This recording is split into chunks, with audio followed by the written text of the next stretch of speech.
What is up, Soul Tribe family? My name is Soliel Lindsey. I'm the owner of Soul Seed. I'm the owner of Soul Rise Essentials. Today we are back for another episode of Soul Seed Conversations, which is our mental wellness podcast. So Soul Seed Conversations is a mental wellness podcast for humans on the grow. We exist to share stories of resilience, build global community, and for you to discover new ways to thrive via the brave voices of others. So if you are new here, don't know who I am, again, my name is Soliel, the owner of Soul Rise Essentials. We offer mental wellness merchandise for the entire family, and they empower you to thrive on your best days and those in between. One way that we are building global community is through the Soul Tribe family. The Soul Tribe family is all of you. Shout out to the Soul Tribe family. I see y'all already joining and supporting us. If you are watching the replay, you see this on YouTube, Facebook, anywhere else. Shout out to the Soul Tribe family. Love y'all for being here, for your continued support. We are building a global community of people called the Soul Tribe family to essentially change the conversation, broaden the conversation, normalize the conversation centered around mental health and mental wellness. Okay, y'all, if you got a brain, if you are alive, then you have mental health to manage and take care of. So we are having brave people from all over. If you have a story that you would like to share, all you got to do is email us at mystory@soulriseessentials.com, and I would just kind of take a look at it, make sure it's a good fit for the podcast, and we're going to get you on. You ain't got to be like, you don't have to have these fancy titles. Now, although we've had some amazing people with amazing titles come on the show, don't let that intimidate you, because we want to share stories. That's it. We're trying to empower people that they can make it through the things that they are going through, and also show people that community is so important, and that we are going to go through tough times. But if we do it together, we can get through just about anything. You are not by yourself. And so today I'm super excited to have an amazing guest that is actually local to where I live, which is Richmond, Virginia. Her name is Aisha Horns, honey, but I know her as the GaptoothDiva. I am so excited to share her with y'all. I got on a tiny bit behind. Like normally I like to come on about 5 minutes before to make some announcements. But really the announcement is just to shop our merch, to share our merch, Soul Rise Essentials, with people that you may know, that may be interested, that like to look good. Okay, y'all see I got my little do good, be good tee. This affirmation t-shirt is not on the website in this color. It's about to warm up. Y'all give me some time. Get on the email list. Go to soulriseessentials.com. That's SOL Rise Essentials with an S.com. The pop-up will come up. Put your information in it. We got text and we got email, and you'll get a 15% off code. Put your name in the system. You will get notified first and be able to shop exclusives when you get the scoop, the behind the scenes scoop. We'll let y'all know what's coming out new, okay? So we have stuff for children, some for adults. Our stuff, as you can see, is very vibrant. It is bright because I'm a huge believer in color therapy, lifting up your mood. And so y'all be asking, why this stuff so bright? Why so many colors? Well, it is with intention, and that is what sets our brand apart. Me, my story, the fact that we make merch for the whole family, the colors, the vibe, why we do what we do is what makes Soul Rise Essentials unique, okay? Hey, y'all, thank you for showing love in the comments. I see Aisha is already here. What up, Jordan? Jordan is a guest of ours who has a similar story to Aisha today. So I'm glad that you are here to join us, sis. Shout out to Jordan Knox. Fobbs Quality Signs, what's going on? Hey, Rashanti. Let's see, child. Do I need my glasses, honey? Hey, Robin. What's up, Bianca? That's my cousin. Hey, Amira. Thank y'all so much for joining, and thanks for the love. I am so excited. I want to make sure there's no other announcements that I've had to make. Oh, now, because this is a mental wellness podcast, we do share some very tough topics, and they can be traumatic to some people. So that any point you feel that something's being said that's kind of triggering you, making you feel a little uncomfortable, you are not obligated to watch. Although we want to share stories and inspire you, you know your limits. And so trigger warning, because there may be some things mentioned in her story and other stories that you may see on this podcast that may kind of trigger you a little bit. And so that is okay. Know your limits, click off, come back or not. We truly appreciate it, what you're even trying to watch, but understand that some of these subjects can be tough to hear. Now, having said that, y'all know, honey, I'm fun. Okay, we talk about serious things, but we're going to have a good time on Soul Seed Conversations. And so just a trigger warning. We are not professionals. We are not doctors. We are not diagnosing anything. We are simply humans sharing our lived experiences, y'all. Let's see. yeah, if you want to watch this episode and any more, go to our YouTube. We try to build our following on YouTube, y'all. So I know you follow us here, but you got a YouTube. Everybody got a YouTube, okay? Go log in and go follow us so you can watch this episode and more. If you like, girl, I don't like watching on IGTV. I can't scroll back and forth how I want. You can scroll back and forth how you want on YouTube. So go follow us. Just type in Soul Rise Essentials. And then on our page, you'll see that there is a playlist that says Soul Seek Conversations, which is our mental wellness podcast. Okay, I think that's it, y'all. Let me bring Aisha in. Thank you for your patience. Let's see. At work, but got the notification. I had to tune in. Thank you. I just love y'all. Y'all are. If you like my merch, the merch is available at soulriseessentials.com. Oh, you look gorgeous. Hey, girl. What's poppin'? How are you? I'm fabulous. How are you? I'm good, child. You're looking fabulous, and I love that for you. Oh, congratulations on your show. Thank you. I'm so excited that you're here. So you are our guest. You are our 29th guest. So I'm so excited to have you. I want to let the people know, before we get into all that, though, because I be getting ahead of myself because I be real excited. But because it's a mental health podcast, I do ask a couple questions, and I do an exercise in the beginning to check in with you. So my first question to you is, on a scale from 1 to 5, how is your mental health today? That's kind of hard because I don't put my mental health on a scale. Okay. How you feeling though? Like on a scale from 1 to 5, like how you feeling? I'm feeling like a 5. I'm feeling really grateful today. Really? I don't think I've ever had anybody come on and say a 5. I don't even think I ever said a 5. Well, I want the best. So. Come on. I love that. Well, good. So my other question, well, this is not a question. This is an exercise. So do you do any like deep breathing techniques?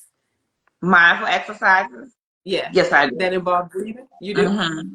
Yes, Okay. I do. So we're going to do one together because I always like to recenter myself because I have so much going on, child. Before I logged onto this camera, I had a therapy appointment myself. And so I like to slow down, do some deep breathing, just recenter. And it's also mindfulness, like you said. So we're just trying to promote that on the podcast. So everybody in the comments, the Soul Tribe family, y'all join us. Y'all know what we do.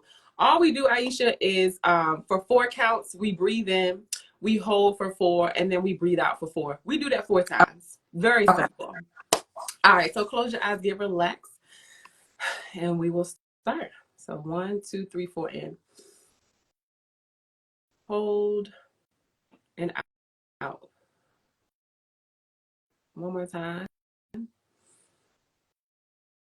Hold and out. One more time. Hold and out. It's the last one. In. Hold and out. I always feel so zen after I do that. How do you feel? I feel great. Good. So Aisha, welcome. Tell the people who you are and briefly, because you do a lot. What do you do? Well, I am a digital content creator, mental health advocate. I help small businesses and content creators find their voice and use their brand strategically. I also develop content marketing strategies for my clients as well. And I'm a full-time mom, and I'm a volunteer. Like, I'm out here. You are out here. And I wanted you to tell the people what you did from your own mouth. But I also want to let them know, and I said this briefly, I think you were on, like, I know you as GaptoothDiva, okay? We are based in Richmond, Virginia. And when I was coming up, I'm in my 30s now. I'm a mama too, child. Our lives have changed a little bit, but I used to model. And so I always heard your name because I'm out doing like events. I'm modeling hair shows, mingling with the people at social events. You are always there and you are always covering these events. Amira, she's in the chat right now. Amira is my best friend. We used to model together. I'm pretty sure a show that we did at Diversity Thrift, you were at covering that show. Yes. I Baby, I did. don't know what year that was. It probably was 2009 or 10, I think. Probably. And so you do a lot. And I think the definitions that you just gave us of what you're doing right now, some of that has shifted because your lifestyle has shifted a little bit. But I want to go back to GaptoothDiva and like Uh-huh. talk about what you were doing at that time and the impression you were making in Richmond, because to me, you were that girl. Uh-huh. And like, I just want to give you your flowers. So I want Oh, to, yeah, I feel like you need your flowers like publicly, because you were doing. I'm like, who is that lady? Like, always dressed. You were thrifting at the time, very colorful. You had oh, your lipstick on. I think you probably were wearing lipstick from Melody at the time, the Pretty Girls. Was it my that or something else? girl lipstick. Uh-huh, yeah. Melanie Yeah. Wade. You kept a lip on, child, and just always vibrant and interviewing people. So, what were you doing at that time? Uh, Basically, I was a fashion blogger, local, hyper-local blogger for Richmond City, talking about all the events and people to know and all the events to go to, networking opportunities. I was really trying to connect people to each other by meeting new people and posting about them and talking about what they had going on. I spent a lot of time promoting others back then. Um, and a lot of my content was around what's the happenings going on in Richmond and our social scene and who's the people to get to friend and all that stuff. Yeah, yeah, yeah. That was a time. So, what was your inspiration? Like, why did you start doing that? Why was that your focus?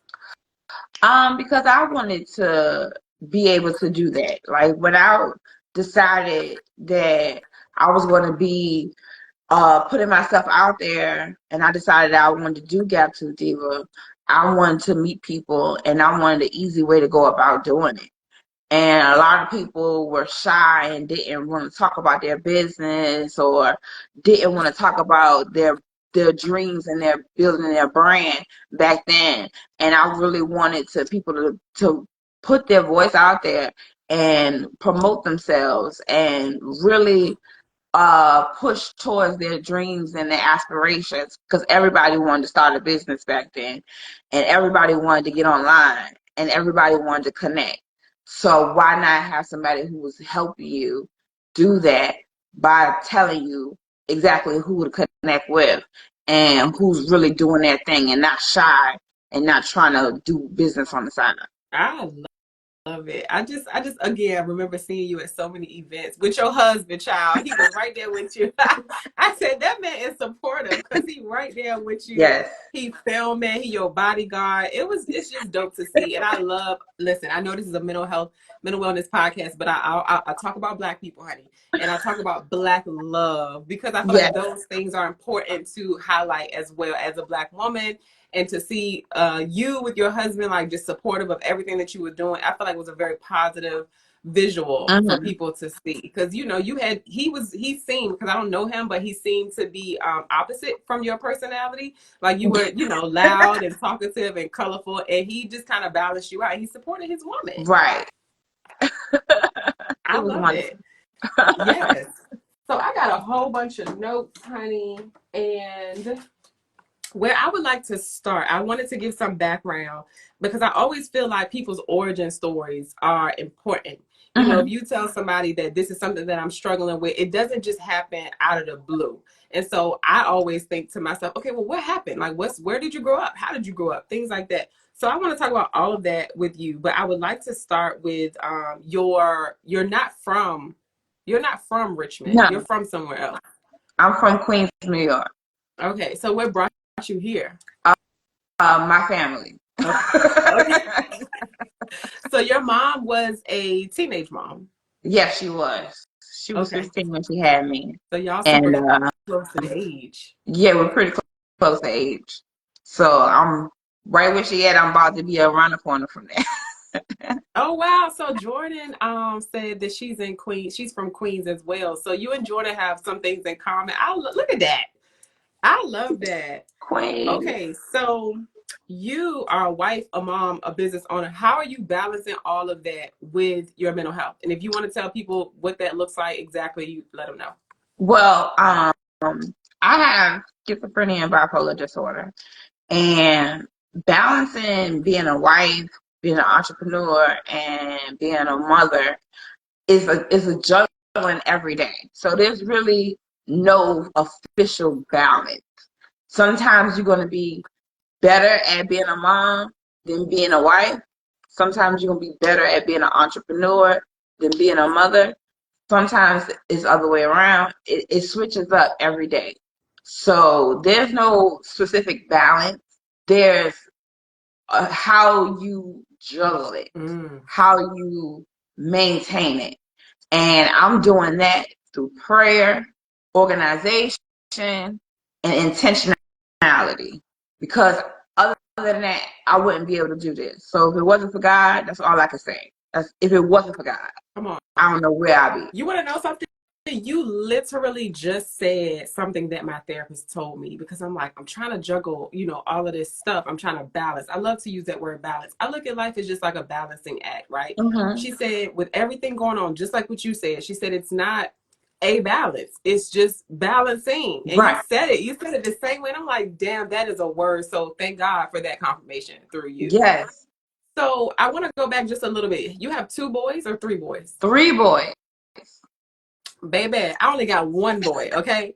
And it's a lot. And so 3 boys, Yes. multiple businesses, a wife, and also living with bipolar, which is it 1 or 2? Bipolar 1 and schizophrenia. That's how but like you said, but God, honestly. And Only I know God. that people's spiritual walks are different, but you are a walking testimony of what your faith is doing for you. So I love that you touched on that. Were you and your husband like high school sweethearts or something like that? Yes, we were. We've been together since I was 13. Oh, was that a high school in Richmond? Yes. Yes. Okay. So you got a He's in country boy from New high York. school. Is he from New York too, or he's from here in He's Virginia? from here. He's from Richmond. Okay. He's a Okay. So you got your country little, boy. yeah, little country boy. I love that. Okay, I love, and I don't know what your situation with the workings is from, I'm just looking from the outside in to have somebody by your side doing all the things that you were doing when I met you, and then also transition to where you are now. When did you get your diagnosis? I got my diagnosis when I was 30. I just turned 39 2 days ago. Okay. So Happy belated birthday. thank you. About to be 40. So excited. Yes. Uh, but when I was 30, I got diagnosed after I had my 3rd child. I had postpartum depression, and then I attempted suicide like a couple of months after giving birth. So I was in the hospital for a while, and they did evaluations and psychological exams, and they did evaluations like psychological exams, and they realized that I've been living with this for a while. I just never was diagnosed. So I was officially diagnosed at 30, and I've been living with it for 9 years. So what made them think that you have been living with it before you got the diagnosis? Because the first time I tried to kill myself was I was 11 years old. And I was going through a lot of depression and anxiety back then. I've been in and out the hospital ever since. Like I would have episodes like every couple of months, every couple of years. It really just depends. Sometimes more episodes in 1 year than I could count. It just goes off and on. And that's because I'm more likely to commit suicide because of my mental health challenges. But I have to fight through it every day. It's a fight every single day. But they thought because I was going through this as a child and I had some trauma, some extreme trauma from childhood abuse and sexual abuse, that this was something that I've been experiencing for a couple of years. My grandmother also had schizophrenia, and she had breast cancer as well. Mm. I'm glad that you went the way that you went, because I was going to ask you about your childhood. Just going back to that. Before I talk to you about that, number one, thank you for sharing everything that you're sharing. I also wanted to ask you, have you ever read the book called The Body Keeps the Score? No, I have not. I think about you when you share your story in that book. Shout out to my friend Nakira. She just joined. She actually gifted me that book. You should read it. It really changed my mind. I used to think when I started this podcast and when I started this business, but more specifically the podcast, that hearing stories like this would overwhelm me, because I'm such a feeler. And when I'm watching something or when somebody's telling me a story, I can feel it. It's like I'm living it with them. And so I'm like, am I even is my mental health ready for, can I even manage all of that? But I realized in doing this podcast, it's made me a better listener. It's made me more empathetic. Mm-hmm. And I learned so much. I'm learning that the person you standing beside at the grocery store, because I just seen you at the grocery store a couple of times, you never know what the hell they are dealing with. And so Yes. it puts our stories on a platform. You're sharing your story. You're not hearing it from somebody else.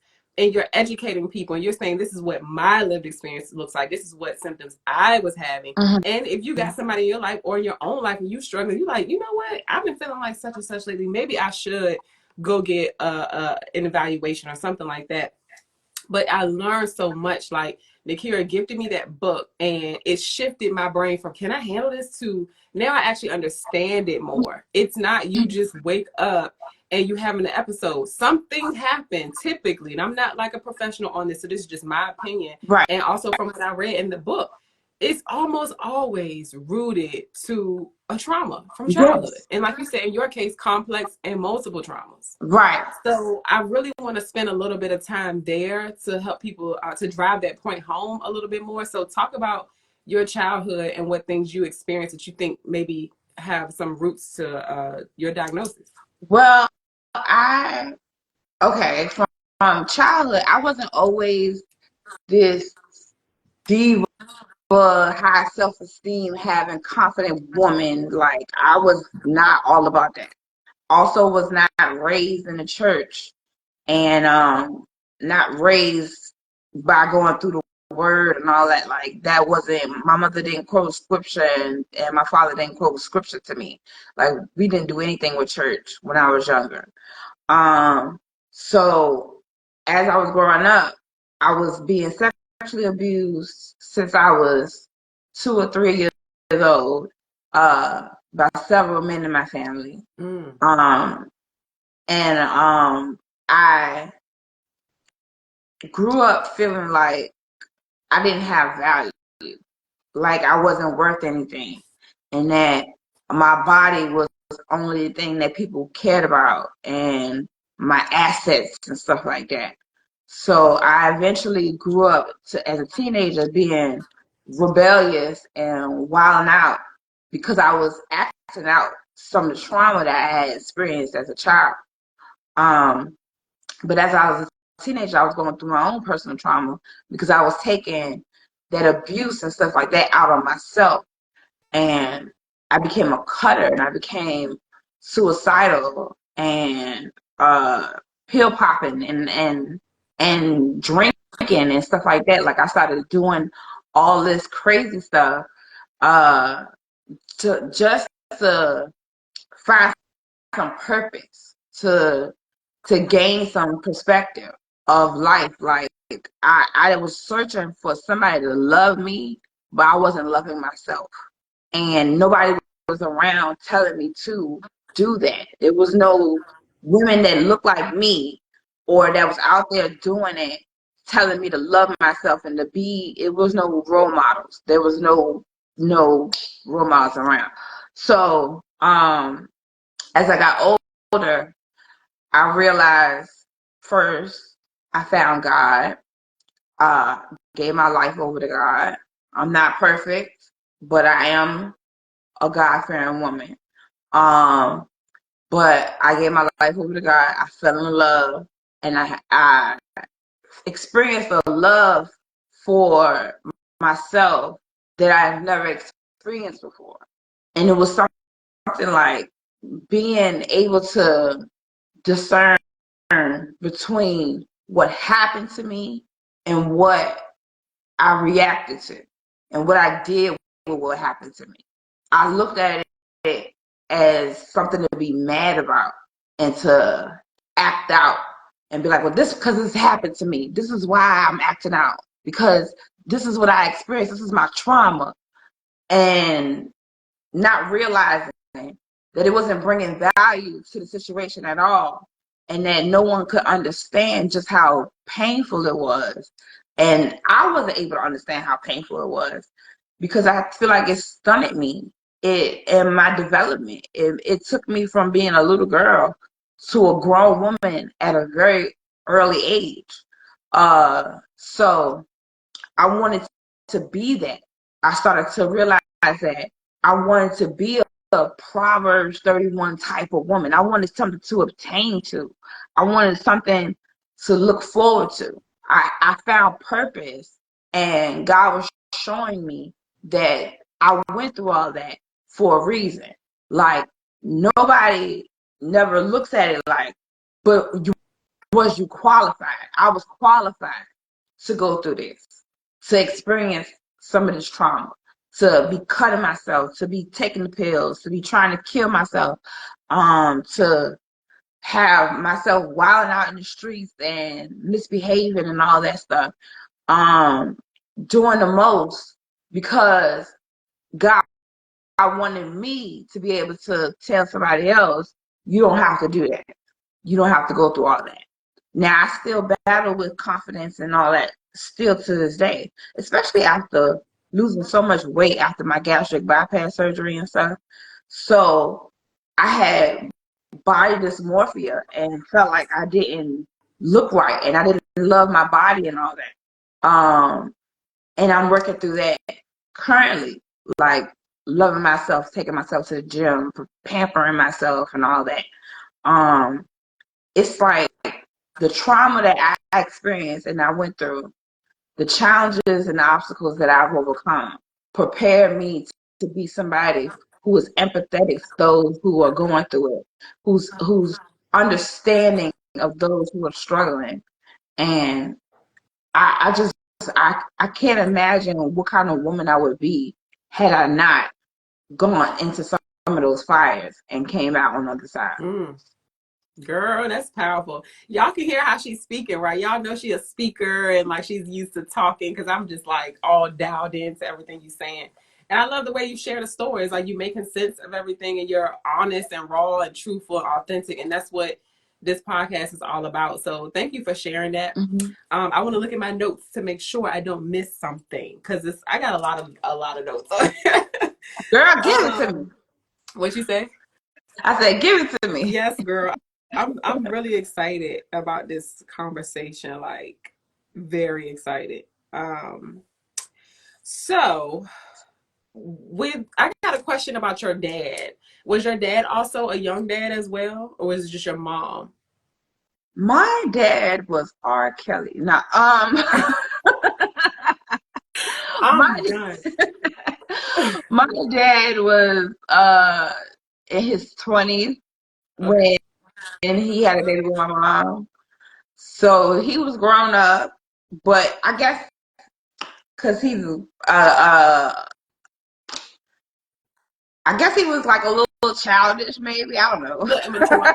You know how some guys can be a little immature, you Right. know. I think he was a little immature probably when he had me. Your mom may have been a little mature for her age, maybe. She may have been a little bit too grown. Too grown. Okay, we're gonna call it what it is. Okay. Let me read some of these comments real quick. Amira said I needed that when we were doing the deep breathing. She says you are such an inspiration. Jordan says praise God for seeing you through it all. My cousin says yes, they're giving you some love and some hearts. Miss Shah Jinda, I think I'm saying it right. I'm so sorry if I mess it up. She said thank you for sharing that. Amira says you are so beautiful. Thank you for sharing. You are a true life qualified. Yes, Robin says, thank you for sharing your story. So inspirational. It is. I'm just like, are you going to host the show for me today? Because like, I'm just taking it all in. And like I said, to know of you, I don't know you very, very well, but we bump elbows and rub Yes. elbows a lot, you know, for years. And I do remember at one point, I thought to myself, where the hell Aisha at? Like, I haven't seen her. And so you just never know what people are going through. And then listening to your origin story, your background story, you never know what the fuck people have been through, Right. you know? And so what I was talking about with that book earlier is really shifted my perspective and how I see people's behavior and how I see people's mental health. And you know, like we could say, oh, I can't stand when people do this, or why she always looking for attention, why he always posting videos crying, why he always posting selfies. You know, I try to not fault the person but observe the behavior, and my mind has shifted so much around like, well, why do we do the things that we do? And listening to what you were saying, you started a whole YouTube and a whole blog and a whole movement centered around you having a gap, centered around you being plus size, because you were kind of transmuting what you went through. Like, it was traumatic. You were abused. You didn't have control at the time you were a child. And so I always like, to me, it's important to see how people evolve from the things that we've been through. Like, what is this behavior saying? And you said it yourself. You know, I was being fast. I was reenacting. That's such an important word. I was reenacting what was happening, what had happened to me. So you were transmuting and reenacting stuff in a quote unquote negative way when you were being fast. I'm using quotations. But now, or later in your journey, you like, I'm gonna do something positive. Like, I'm gonna shine a light on other people that are trying to find their way, trying to be confident, start businesses. To me, I think that's beautiful because there's so many ways that we can we can put an imprint on the world, and it can be negative or it can be positive. And I do remember like a lot of the things that you were doing and sharing and spotlighting. It was positive. So kudos to you for like putting a positive spin on, you know, your trauma. And I know that's a buzzword right now, but let's face it, y'all. We go Right. through trauma. Trauma changes you. Those are those events in your life that change you. That is the root of why we act the way that we act, positive and negative. The name of the book, you guys, was called The Body Keeps the Score. And I got a couple of books I can recommend to y'all, but that one right there really changed my mind about why we do the things that we do. And in particular, it shared a story about how the doctor who wrote the book was in residency and he was working at a mental health hospital. And it was somebody who was schizophrenic, and he was really observing their behaviors, and he knew their background, and just the way he talked about what he was seeing and observing was very beautiful. And it shifted my mind frame about if I'm, you know, outside and I see somebody maybe talking to themselves or something like that, I don't look at them and be like, oh, he crazy. Or, you know, it's like, wow, I wonder what the story is. I wonder what happened. And so that's why I'm proud of you and other people that have been on the podcast, Jordan, all my other thrivers that have come on and shared their story. When you give language to what you've been through, and you get the knowledge, and you can tell your story from a place of education and healing and being on that journey, it's a really, really beautiful thing. So commend you for being so open, because I'm sure at one point you could tell me if I'm wrong or not, that you went through a part where you like, I ain't telling nobody, or, you know, scared what they gonna think. Did you go through that? Yes, I did. After I wrote my book, my first book, Flossing Because God Don't Make No Junk, I thought I was done with it. I thought I overcame it, that I was recovered, and that there was nothing nobody could tell me. I was on the way to a purposeless and abundant life. But then I realized writing it and talking about it and pushing it made me fall back into the PTSD of it all. Like I was like, now I have to relive this. Now I have to describe these experiences and have to go through this again. And it took a toll on me. So after I had my son and I tried to commit suicide, I felt like a fraud. I felt like I was a liar. Like I didn't, like I was saying it, but I wasn't carrying it out. I felt like, oh my goodness, like people gonna realize, well, she's still suicidal. And that's before I realized, because I'm schizophrenic, because I'm bipolar, because I have mental health challenges and I go through obstacles and stuff like that. And like trying to commit suicide is going to be a regular part of my life. And I'm going to have to battle that every day of my life all the time. But I didn't want nobody to see me struggling. So when I go through my episodes and stuff like that, I stay offline.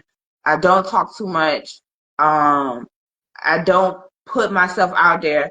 Like, I don't ever want to showcase myself going through an episode or going through any of those problems that y'all see, because I want to be able to show that I can overcome them. And overcoming them you have to be intentional about that. So it's too much work to try to overcome the challenges of an episode and still document your experience at the same time. Even though I want to be consistent with my content creation and all that, I still don't think it's cool for me to show people that side of me. Some people in my industry do, and they like hate themselves going through a schizophrenic episode or going through manic episodes. I can't do that. And a lot of people ask me to, I can't see myself. Wow. People ask you that? People ask me to show them what it's like to go through a schizophrenic episode, to show them, to post the camera up somewhere and just show me going through it. It's, first of all, it's the worst thing in the world to experience. Right. But let alone wanting my audience to see me like that. That's like, I don't want anybody to see me in that mode. I wouldn't want my children to see me like that.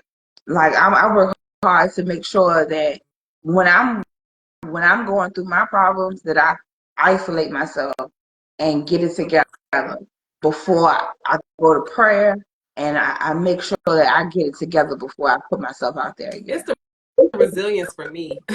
And also still knowing and being wise enough to say to people, no. And somebody just made a comment. I think that's my auntie. Hey, auntie. She said, you shouldn't have to. That is your personal experience. And I'm like, just kind of blown away, because maybe they're seeing other people do it. Maybe that's why they're asking you to do that. But that's such a, first of all, it takes a lot.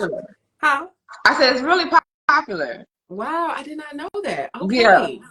People taping their experiences and stuff. Wow. Okay. So that's a whole nother world side of the internet I ain't even touched on yet. I want to read a comment. So Jordan actually shared her story. She has been diagnosed with schizophrenia as well. And she says, are you willing to share what some of your symptoms were or are?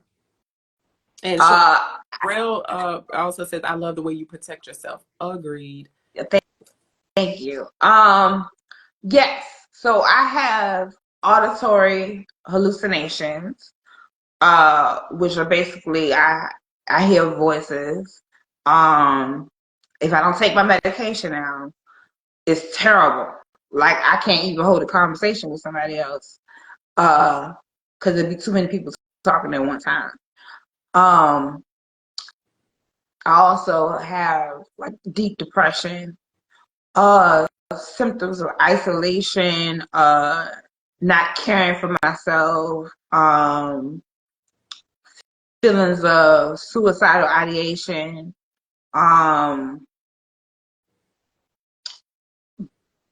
bulimia. I experience manic episodes where the intensity is high and like everything's gotta get done, and I'm doing too much and I have to keep myself busy. Then I have moments where I don't feel like doing anything at all, like not getting out of bed, not even seeing the sunlight. Like, there's moments like that. Nothing hostile. A lot of people believe that schizophrenia includes, not schizophrenia, but schizophrenia includes being hostile sometimes and outwardly aggressive. That's not true. People want to stay to themselves and protect themselves all the time when they have mental health challenges. So I want to release that stigma that those with mental health challenges are aggressive or hostile in any way towards other people. Just because there's a shooting or something like that going on doesn't necessarily mean that the person had mental health challenges. And I don't want people to think that that's what we're all about. Yeah. But I what's other symptoms I have? And are you able to differentiate like your symptoms to know which of the diagnosis is at play when those things are happening? I just lump it up as a whole big journey. Like the whole thing is a journey. So I'm not trying to decipher, is this my schizophrenia or is this my bipolar? Like I don't want to do that, break it down all the time. Not because I don't want to know. It's just because it's too much to keep up with and then also try to recover from on a daily basis.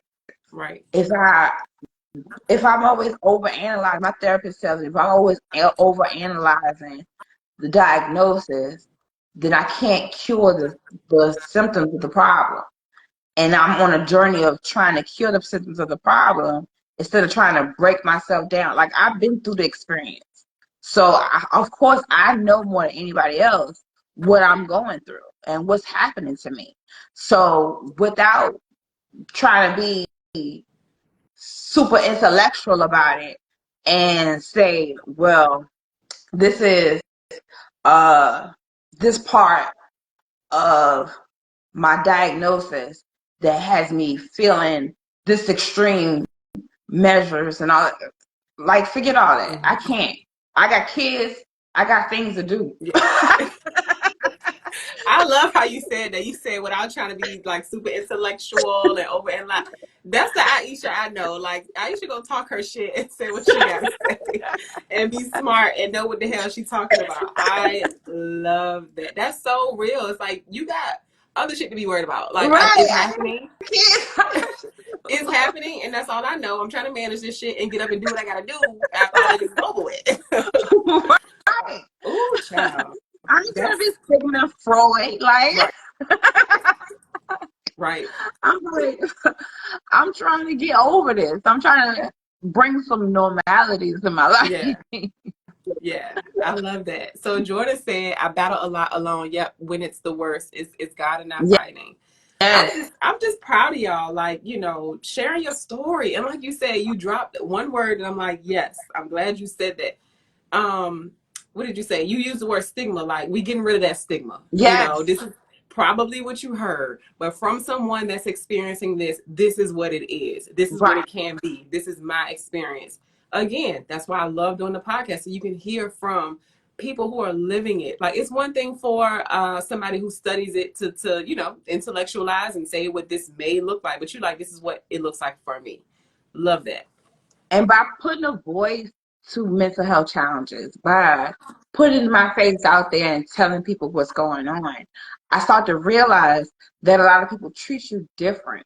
And it's a little heartbreaking just how underestimated you could possibly be by people who don't even know the ins and outs of what you're going through. And understanding your diagnosis, it doesn't matter. It's like it's not going to reflect anything for anybody else because everybody has their own experience and everybody's experience is different. So there's no cookie cutter way of explaining this is my mental health challenges and this is what I'm going through because every day is different for yourself and every day different for everybody else. And then I really want to touch on the point that we are often underestimated and people say we can't do a lot of stuff, but we can. If we're intentional about living that life or getting something, we can work towards it. The mental health challenges are not an obstacle. They're just what they are, challenges. Wow. I like that perspective. I do. I want to ask you, how does your family support you? And I know just from, I guess, from my own brain, how I process all of this, that they are affected as well by what you experience. And so what does that dynamic look like? How are they able to support you? What things are they dealing with, seeing you transition and go through these changes? Well, one thing I have to give a shout out to my son Avery. He is 16 years old. That's my oldest.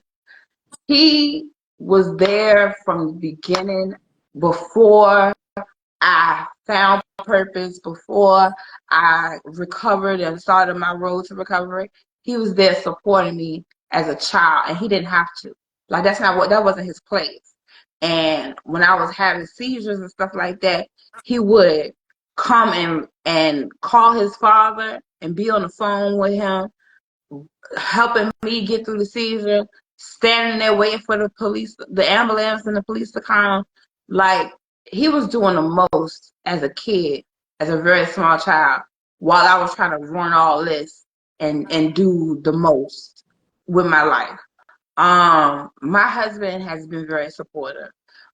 He always makes sure that every night I'm tucked in and I'm sleeping.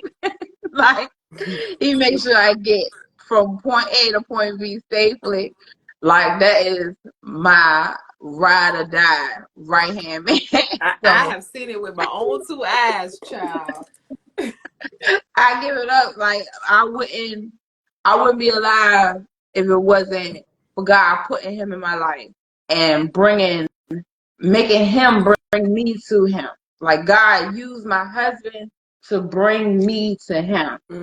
And my husband is the reason why I was going to church, why I was reading the Bible, why I started to feel like, okay, this is the kind of woman I want to be.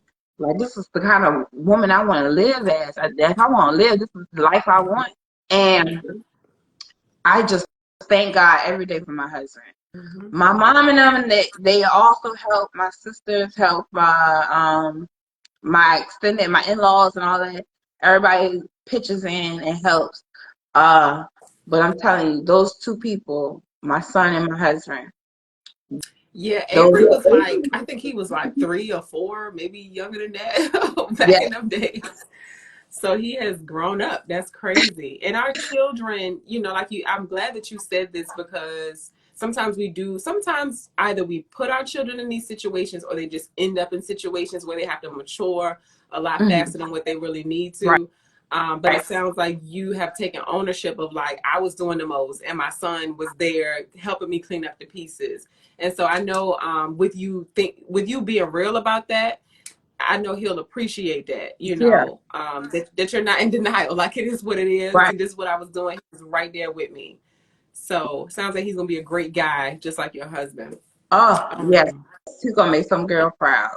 okay, love that. I also want to ask you, what are your triggers? Have you noticed any triggers that may make an episode come? Well, yes. As a matter of fact, recently we had two deaths in the family back to back. Before, like, we could even say Happy New Year all the way, two people died.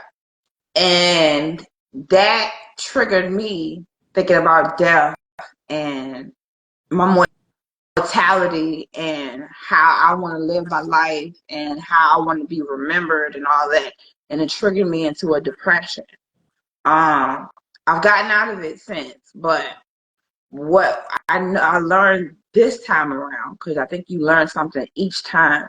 What I learned this time around is that if I want to have value, I need to bring value. If I want to be remembered that way, then I need to share that this is what I'm doing and this is what you're going to know from me. I can't be silent anymore about my struggles and trying to be cute about it. I have to share, this is what I'm going through and this is how I'm overcoming it. Because I remember this one girl came to me after my book came out, and she told me she was suicidal. And she said that after she read the book and then came to the public library where I was speaking at one day, that she no longer feels like she wants to die. She feels like she's too valuable to die.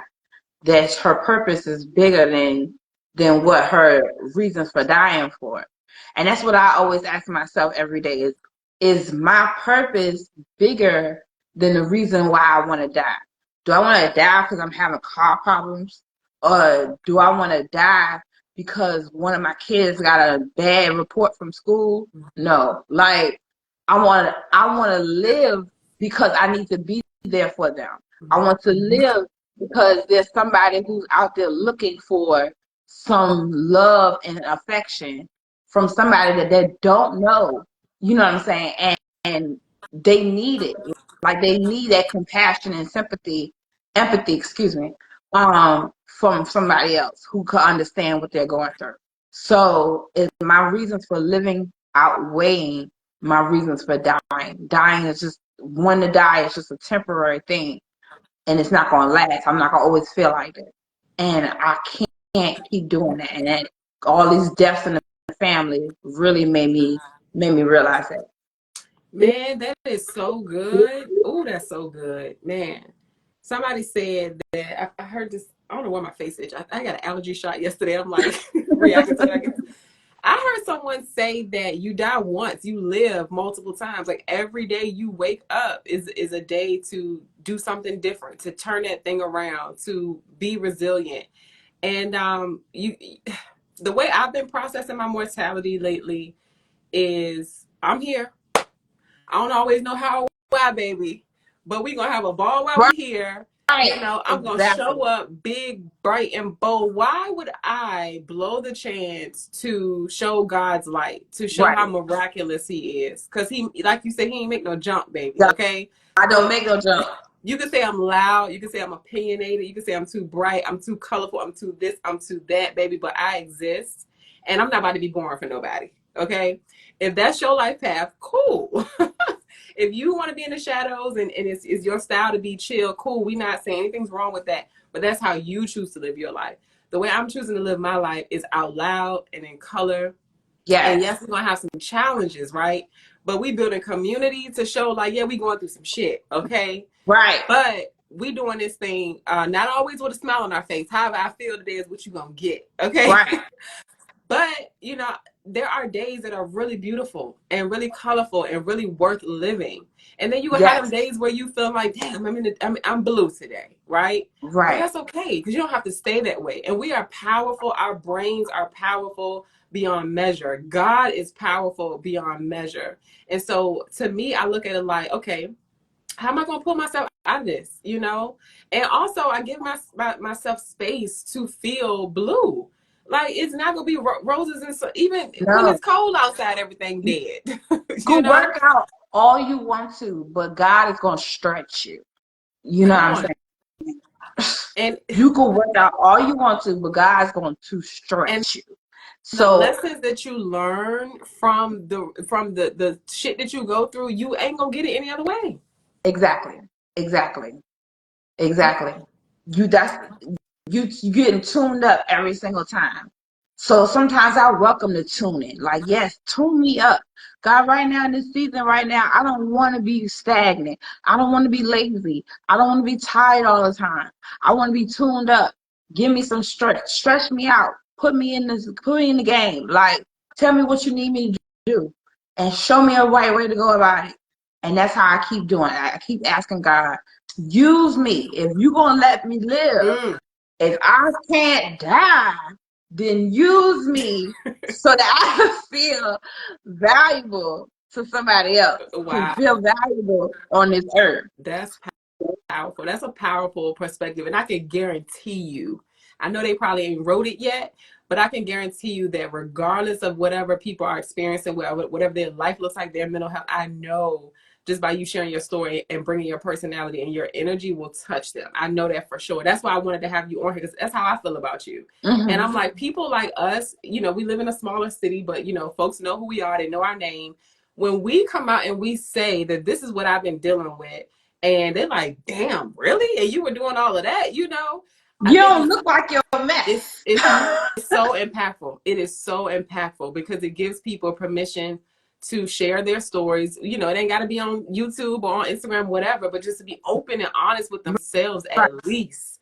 Like, damn, if she, you know, people, you know, have we look at celebrities and stuff, act like they so this, but they just people. And they going through Right. stuff too. And Everybody just so, regular people. yeah, It's regular I people. mean, we all just trying to make it, and Yeah. everybody's going through something. I mean, you never know what people are going through because people don't wear their mess all the time.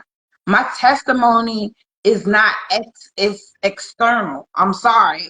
It doesn't say on my sleeve that I've been molested. It doesn't say that I've been addicted to drugs or that I didn't follow God's word and all that. Like, I'm not wearing my testimony, but seeing my actions, that woman has gone through some things, and obviously she's learned a lesson. She's changed. She's developed. She's evolved into something better. Yeah. And I don't know how many people keep telling me, "Well, you don't look Child. schizophrenic," you know.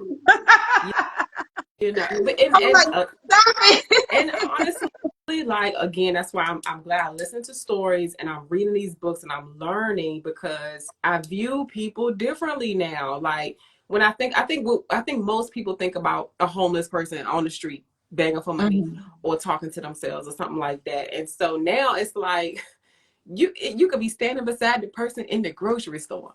You just don't know. You just Exactly. don't know. And so again, thank you for sharing the symptoms and sharing how you're getting over it and sharing how your family has been supportive because that's not everybody's story. It's really Hmm. not. It could go a different way, but you are waking up every day and choosing, like you said, to stay in the fight. And that's honest.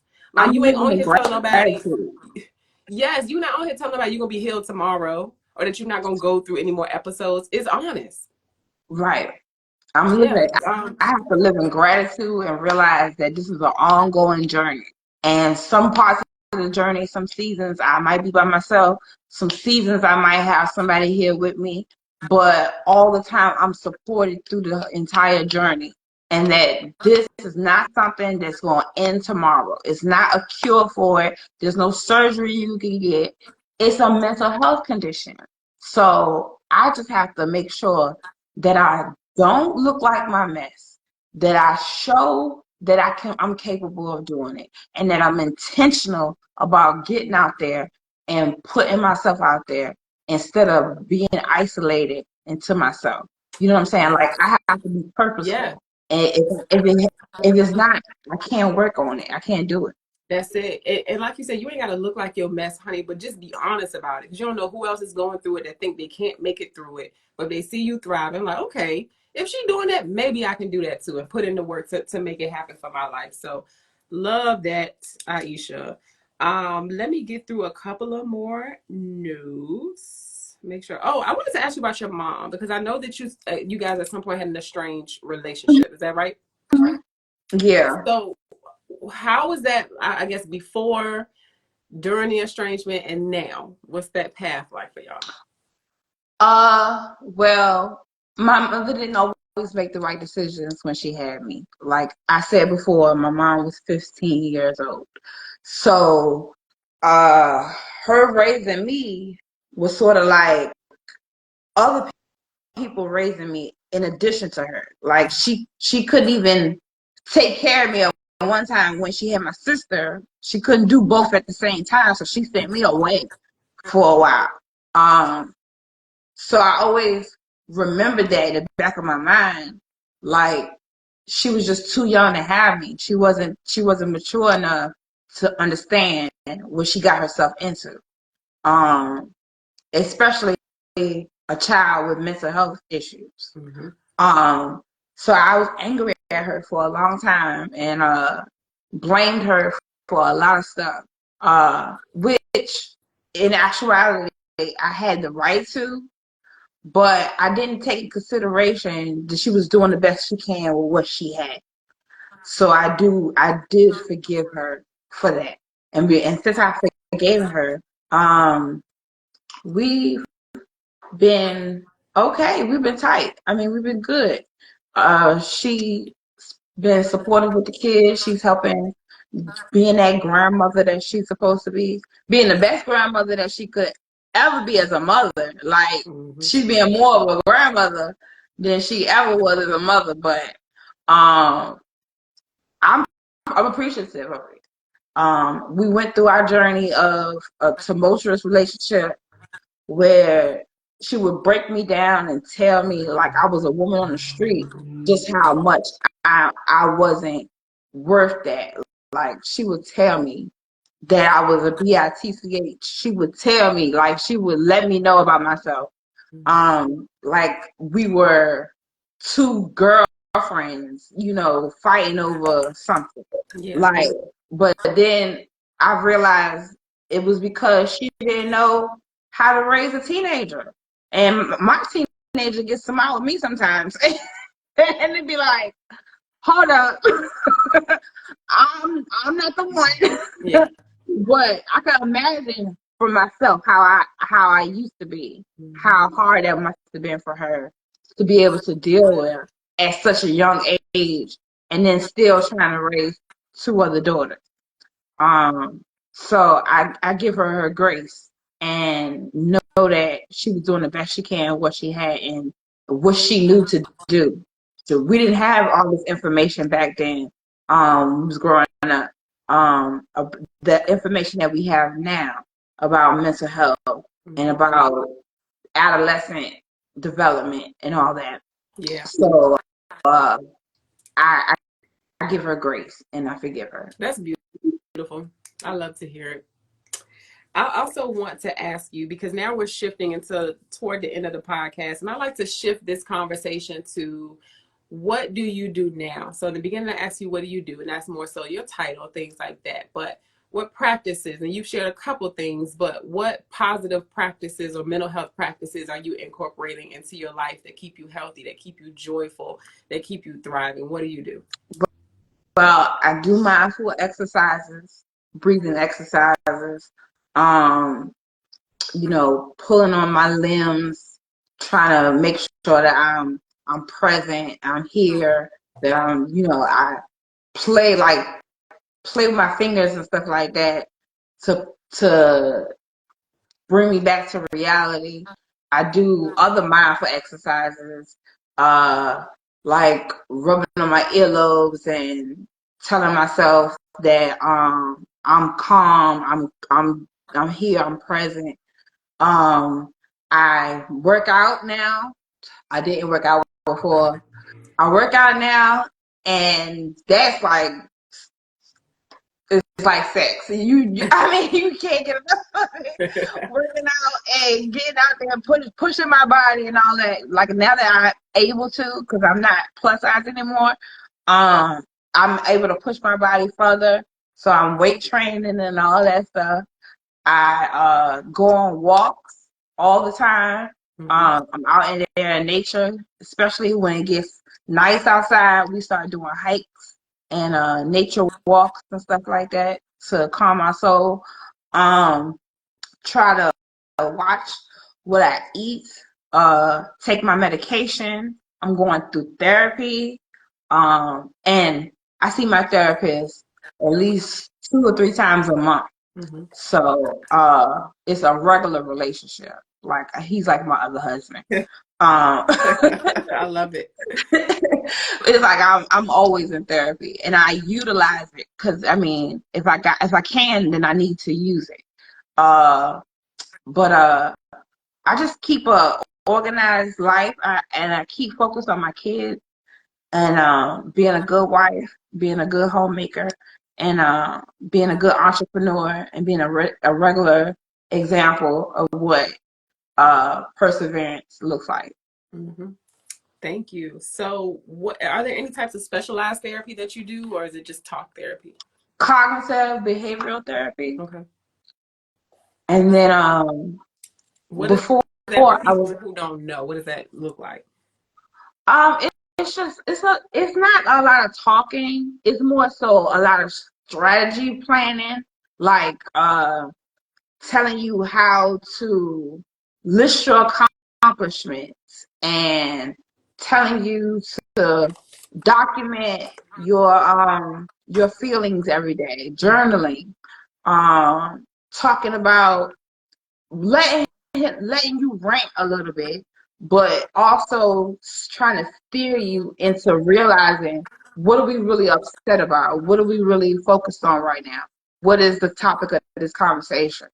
Um, like it's a lot of talking, a lot of letting go, but it's not something that I can't handle. It's just a lot of deep diving into my feelings and how did this come about and where did this come from, and Mm-hmm. going back to trauma and reliving it and dishing out what I'm gaining from the experience. Mm-hmm. Is there anything else that you want to share that we haven't touched on? No. Really? We talked about everything? Well, I guess, well, it's the 10th anniversary of my book Flawsome Because God Don't Make No Junk. Come on. So 10 years ago, that book came out, and we are celebrating this year. So we are going back to promoting it. Check it out. It's available on Amazon. But that's the only thing I have to merchant sell or whatever. So Like, do you still do your YouTube channel? I do. I do my weekly vlogs every week. That's for my own, like, for my own self and for my kids to look back on how I was feeling for the week. But I do my weekly vlogs, and I also do a podcast as well. But we on hiatus because of funerals and stuff. Mm-hmm. But I do a podcast on YouTube and Facebook Live. Um, Talking about mental health and talking about getting through it, the challenges, and also talking about gastric bypass surgery and how that impacts your mental health, and losing weight, starting a business, raising a family. All these things impact your mental health, and we touch on all those subjects. And that's pretty much it. Well, I just have to say thank you for, number one, agreeing to do this and to share your story. I am so proud of you, of all the things you have done, what you will continue to do, and the legacy, honey. And I hope you are proud of yourself for Thank continuing to talk yourself out of like any limiting beliefs that say you shouldn't do it. Just keep going. We are watching you and we are proud of you. So keep doing it, love. I thank you so much for coming on today. Thank you. Thank you. I appreciate that. Well, y'all, this is the end of the podcast. And if you want to just hit the X button up there, I'm going to just make a few closing announcements and we're going to be done. All right. Thank you, y'all. That was another amazing episode of Soul Sleep Conversations, our mental wellness podcast. This was episode 29 with Aisha Horns, aka GaptoothDiva. That's how I know her. I love that you guys are enjoying and commenting. Renee says you are definitely an inspiration, Aisha. Sherelle says this was so powerful. I agree, y'all. It's the resiliency, the boldness, the braveness, the in your faceness for me. That's something I've always loved about Aisha. So again, grateful that you came on the podcast to share your story on our platform. I want to thank the Soul Tribe family that are watching live, that are also watching the replay. If you made it to the replay, type down in the comments or in the comment, whatever, down there, and put hashtag replay, and also drop some sunshines in the box as well, some sunshine emojis or some yellow heart emojis, just to let me know y'all still here, y'all kicking it with us. So again, you can shop our mental wellness merch at soulriseessentials.com. Soul Seek Conversations is a mental wellness podcast for humans on the grow. We exist to share stories of resilience, build global community, and for you to discover new ways to thrive via the brave voices of others. If you have a mental wellness or resilience story that you would like to share, email us at mystory@soulriseessentials.com. That's SOL Rise Essentials with an S.com, y'all. That's it. I will see y'all next month for episode 30. Y'all, I hope you're inspired by that. And thank you, Aisha, again for coming on and for being a thriver. I will see y'all next month. Stay well, be well, and shine your light, honey. Peace.